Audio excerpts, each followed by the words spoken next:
नमस्कार दोस्तों, stock market studies में फिर से एक बार आपको बहुत-बहुत स्वागत है। तो आज मैं फिर से आपके सामने कुछ इंपॉर्टेंट कंपनी का अपडेट शेयर करने वाला हूँ। मुझे बहुत सारे दोस्तों ने कमेंट्स किया कि सर इस कंपनी के ऊपर एक वीडियो जरूर बना के शेयर करिएगा, जहाँ पे हम लोगों को एक क्लियर कट एक इंफॉर्मेशन मिले कि इस कंपनी के ऊपर अभी सिचुएशन क्या है। देखिए, इस कंपनी के ऊपर सिचुएशन के साथ-साथ मेरा कहाँ पे ट्रेड है, मैं किस तरीके से ट्रेड लेता हूँ, वो मैं आपके साथ शेयर करूँगा। तो इस वीडियो को पूरा लास्ट तक जरूर देखिए। तो सबसे पहले मैं बात करूँ एस्ट्रॉल के बारे में। देखिए, एस्ट्रॉल जो पाइप मैन्युफैक्चरिंग कंपनी है, पीवीसी पाइप, तो उस इंडस्ट्रीज में plastic and PVC pipe industries में कंपनी लीडर कंपनी है। तो इस कंपनी के बारे में बात करूँ तो कंपनी का मार्केट कैप 51,000 करोड़ है और सुप्रीम जो कुछ दिनों पहले नंबर वन था, उसको टक्कर देकर कंपनी नंबर वन बन चुके हैं।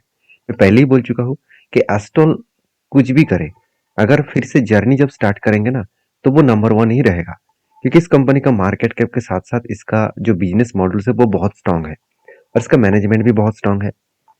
आप कहेंगे मैनेजमेंट सर कितना स्ट्रांग है, कहाँ से पता चलेगा?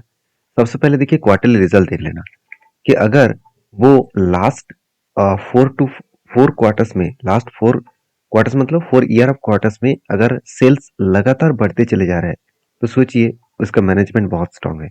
उसके साथ साथ एक्सपेंस को भी कंट्रोल करने के बाद नेट प्रॉफिट अगर हाईएस्ट आपको देखने को मिले, कंटिन्यूसली हाईएस्ट रेंज के आसपास देखने को मिले, तो सोचना मैनेजमेंट अच्छा खासा काम कर रहा है। और दूसरी बात, कंपनी के बैलेंस शीट में आपको देखना है कर्जा कितना है। कर्जा जो पहले 200 करोड़ के ऊपर हुआ करता था, आज सिर्फ 100 करोड़ के नीचे है, सिर्फ 98 करोड़ के आसपास है। और इस 98 करोड़ के कर्जा, उसके साथ साथ कंपनी के रिजर्व कितना है, वो 170 करोड़ से बढ़ के हो चुके 2800 करोड़। तो इसका मतलब रिजर्व भी बढ़ा है, कंपनी के बोरिंग्स भी कम हुआ है। और कंपनी के मजेदार बात क्या है आप जानते हैं? कंपनी के ऊपर जो बोरिंग्स है, उस बोरिंग्स को कंपनी इजीली मिटा सकते हैं, क्योंकि कंपनी के जेब में अभी 530 करोड़ के ऊपर पैसा है। तो ये जो कैश है, इस कैश को वो इजीली यूज कर सकते हैं किसी भी जगह पे, किसी भी टर्म्स में। तो मेरे हिसाब से एक बेस्ट तरीके से सिचुएशन बनता हुआ देखने को मिले। तो इस तरीके से अगर देखा जाए तो कंपनी का परफॉर्मेंस के साथ साथ कंपनी का मैनेजमेंट बहुत स्ट्रांग देखा जा रहा है। उसी के साथ साथ अगर मैं इसका रेशियोज दिखा दूं, तो ध्यान से इस चीज को देखना। कैश कन्वर्जन साइकिल्स जो है, वो पहले 28 था, अब बीच में बढ़ के 60 हो चुके थे, अभी वो फिर से 33 आ गया। तो कैश कन्वर्जन साइकिल्स होता क्या है? देखिए, किसी कंपनी का कैश कन्वर्जन साइकिल्स 28 है और वो आज 33 है, इसका मतलब ठीक ठाक चल रहा है। अभी ये होता क्या है, मान के चलिए कंपनी जो प्रोडक्शन कर रहा है, प्रोडक्शन करने में, उसके बाद उसको डिस्ट्रीब्यूटर को बेचने तक, उसके बाद उस डिस्ट्रीब्यूशन से पैसा मार्केट से उठाना, ये जो साइकिल्स है, इस साइकिल्स को मेंटेन्स करने के नाम है कैश कन्वर्जन साइकिल्स। तो ये जितना कम दिन रहेगा, मतलब कैश जितना जल्द से जल्द घूम फिर कर आपके हाथ में आएगा, तो वो बिजनेस के लिए एक बेस्ट पॉइंट्स होता है। तो जिसके चलते इस कंपनी का मैनेजमेंट बहुत स्ट्रांग लगता है, इसलिए मैं इस कंपनी के ऊपर लॉन्ग टर्म मिशन के हिसाब से, और जब जब इस कंपनी के ऊपर ट्रेड बना तब मैंने ट्रेड लिया। तो फाइनली देखिए यहाँ पे क्या बना, यहाँ पे एक शोल्डर, फिर से एक शोल्डर, फिर से एक शोल्डर, फिर से एक शोल्डर, चार चार बार शोल्डर बना। और यहाँ पे आप देख सकते हैं बिग जैसे उससे पहले एक हेड बना था, सॉरी, कप, पहले कप बना था, उसके बाद यहाँ पे शोल्डर नहीं, एक हैंडल बनने जा रहा था। तो चार बार यहाँ पे हैंडल पैटर्न क्रिएट हुआ और 200 डेज ईएमए के ऊपर ही इस हैंडल को वो कंटिन्यू किए।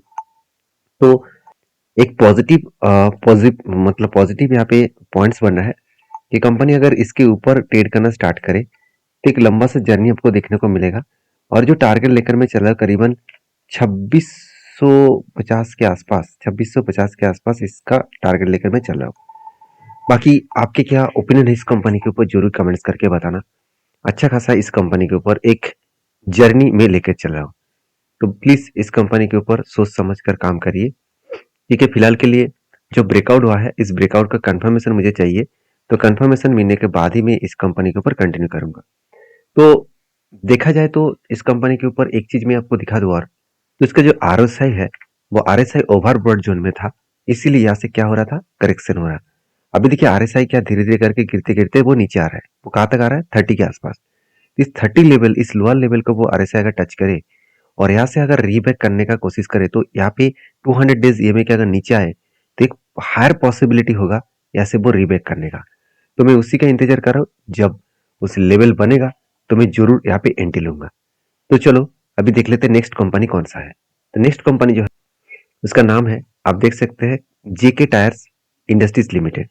देखिए जेके टायर्स के ऊपर मुझे बहुत सारे दोस्तों ने कमेंट किया, सर क्या इस कंपनी का हालत अभी क्या है। देखिए इस कंपनी का हालत के बारे में बात करूँ तो पहले मैं कंपनी का वैल्यूएशन दिखाऊंगा। देखिए कंपनी के एक टाइम पी रेशियो चला गया था 65 के आसपास, और आज पी रेशियो वही लेवल में है जो कोविड के आसपास था।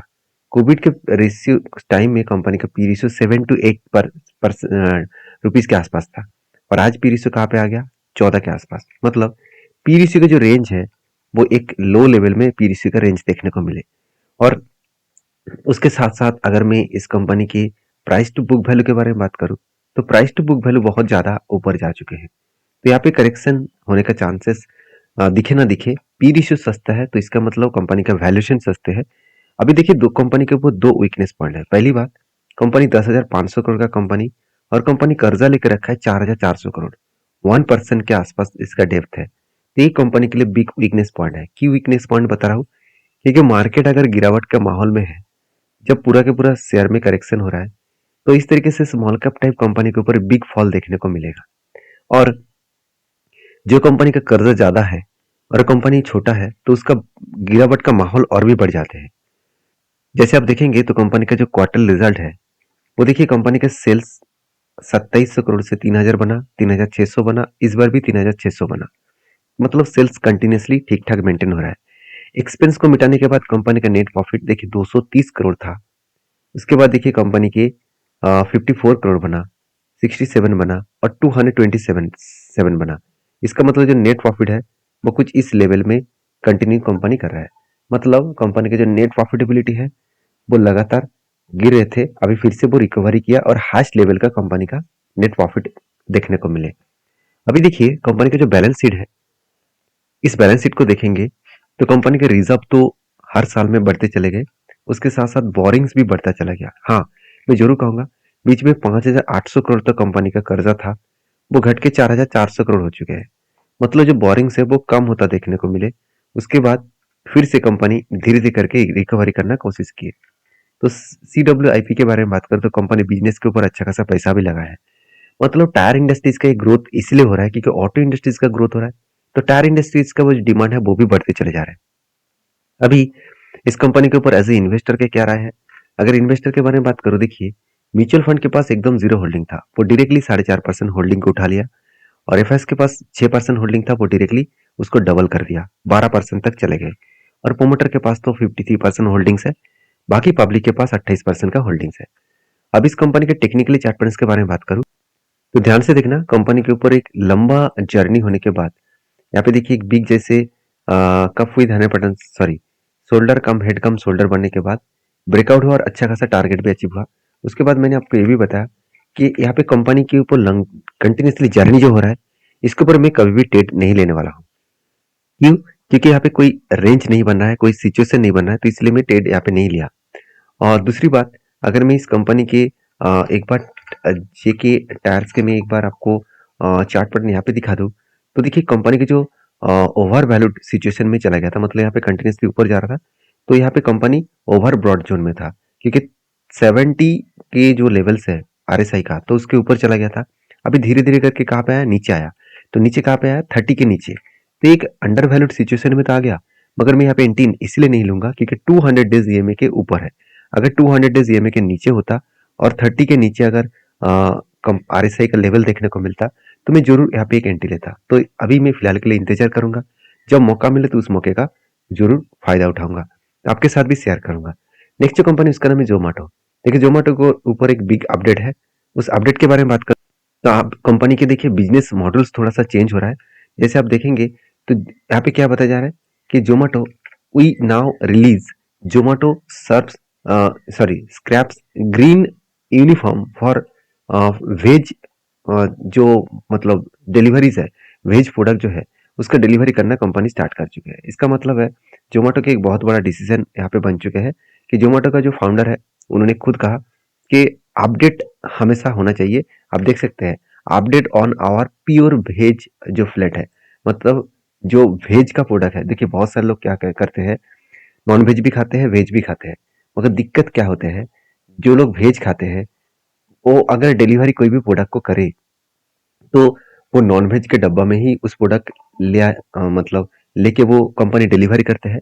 तो उसमें होता क्या है, वो लोग डिलीवरी नहीं कर पाते। वो लोग यही चाहते हैं कि उसका फ्रेश वेज जो उसका डिलीवरी चाहिए, जो वेज डिलीवरी है वो जो नॉन-वेज है तो उसके साथ जुड़कर वो डिलीवरी ना करें। तो इसीलिए कंपनी ने एक नया मतलब नया बिज़नेस स्टार्टअप शुरू किया। स्टार्टअप मतलब स्टार्टअप तो पहले से ही है। नया बिज़नेस आइडियाज़ को वो रिलीज़ किया और जो इसका टारगेट है, उस टारगेट से कंपनी बता रहा है कि जो नॉन-वेज प्रोडक्ट है, इसका डिमांड मार्केट में बढ़ने वाला है क्योंकि इसके ऊपर बहुत सारे कस्टमर का रिक्वायरमेंट था कि नॉन-वेज प्रोडक्ट को वो यहाँ पे रिलीज़ करेंगे। तो आप देख सकते हैं इस तरीके से ग्रीन कलर का अगर कोई भी रास्ते में आपको प्रोडक्ट दिखे, तो टोटली वो मतलब वेज प्रोडक्ट है, नॉन-वेज नहीं है। तो इस सिचुएशन को आपको समझना पड़ेगा।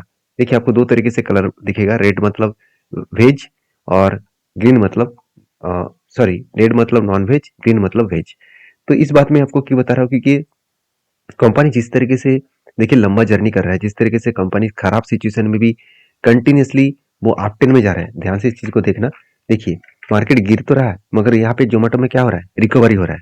तो इसका मतलब अलग लेवल में एक बाउंस बैक कर रहा है। तो एक लंबा सा जर्नी मुझे देखने को मिले जो एक बिग कप बना उसके बाद एक हैंडल पैटर्न क्रिएट हो रहा है।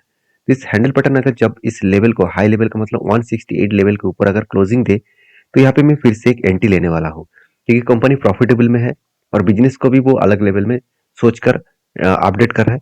तो उसके बेसिस में कंपनी का ग्रोथ होने का चांसेस बढ़ जाएगा। तो बाकी आपका क्या ओपिनियन है जरूर कमेंट्स करना। वीडियो अच्छा लगे तो प्लीज लाइक करना। Thank you.